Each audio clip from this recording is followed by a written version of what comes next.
What's going on, guys? It's Picsoleated, and today we are looking at the ever so timeless, ever so monumental, ever so, well, crackly mid-soled. We are, of course, taking a look at the Air Jordan 4 in the Bred Colorway, celebrating the Air Jordan 4's 30th anniversary. This timeless sneaker, also known as the Black Cements, which always confused me, because it's not speckled the way the white cements are. The Jordan 4 Bred, also referred to as the Bred 4s, they released on Saturday, April 4th. After many rumors and leaks, it finally happened, and there are many reasons why this sneaker should have been on your radar and never left in the first place. It's probably a good time to remind everyone that this sneaker is not new by any means. In fact, it is probably older than a lot of you, as it first released in 1989, hence the 30th anniversary stuff. Yeah, these Johns have had their own personal barber, driver's license, 401k, you name it. The shoe retailed for 200 USD or 265 Canadian before taxes here in Canada. This is the expected price point for a pair of Retro 4s. Wish it was lower though. Will my hopes and dreams for a lower retail price come through? Probably not. I'll still try to will it into existence. Now, if you decide to buy these shoes, I've left a link in the description where you can get them at a decent price, and if you want to keep up with my videos and what I post, feel free to follow me on Instagram at Picsoleated, that's at Picsoleated, for fire sneaker content and just to keep up with what I'm doing. With 30 years packed into its existence, these shoes have a hell of a lot of history to show for it. Of course, being Jordan's 4th signature shoe, it was destined to be written about in the history books. But before we get into more detail, let's quickly go over the materials. We've got an upper that's made entirely of nubuck, which is deep black and feels nice to the touch.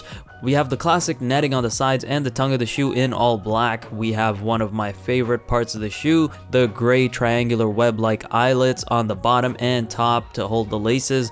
The tongue features a fabric patch stitched in with the Jumpman logo and the flight text locked underneath, the norm for Jordan 4s. The sock liner is all gray fabric, and we have an all red insole with Nike Air branding. Now, let's bring back the old 2008 pair of the Bred 4s for a second.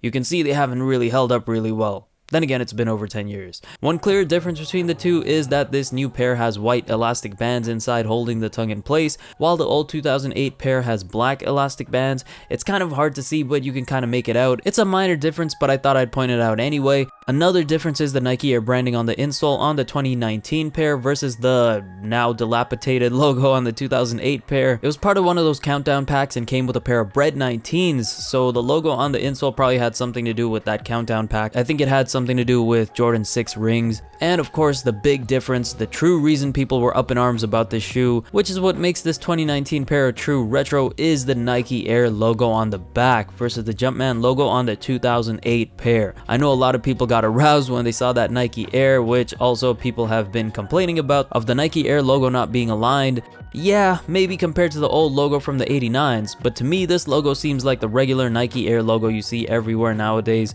Maybe I'm missing something, but if it is misaligned, why do they have to force themselves to make the logo as big as possible, therefore causing the entire logo not to be aligned? Does anyone have any idea why they do this? Is it simply to sacrifice the alignment to have a bigger logo for people to see? Let me know if you have the answer in the comments. It doesn't bother me the way it does other people, but I do want to know why they do it. Moving on, we have these black and gray EVA portions of the midsole running all across the shoe, the white portion with the exposed air unit, and finally we have the outsole with gray, white, and red hits with the red Nike Air logo in the center. Earlier we were talking about just how much history was packed into this single pair of shoes, but it's not just about how long the shoe has existed. The design itself is something to be praised. Designed by the legend Tinker Hatfield himself, the shoe has this chunky but streamlined look, and it's got everything a young teenage me would come to love about a sneaker.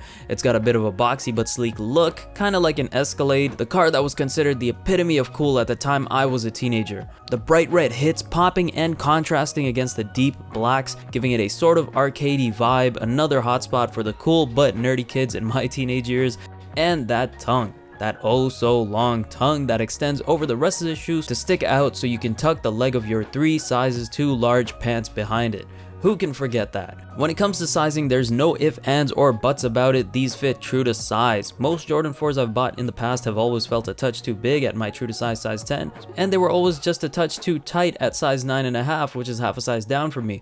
So I would always stick with size 10 and deal with the creases. They must have modified the sizing a bit with these because they fit great at true to size. No wiggle room to confuse you. And I'm a wide foot, so keep that in mind. When it comes to comfort, it's a pair of Jordan 4s. They're boxy, they're beautiful, and they're filled with 30-year-old tech, so don't expect anything revolutionary. You're getting a casual sneaker vibe with some extra support for those strolls down memory lane. If you're a sneakerhead or aspiring sneakerhead building a collection of not just new kicks but classic ones, there is absolutely no reason you should be missing out on this pair. Once again, I've left a link in the description for you to buy these. They're going for amazingly decent prices right now, so make sure you get yours before prices start going up, which probably won't be for a while.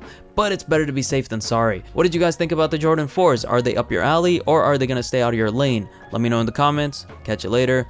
Picsoleated is forever.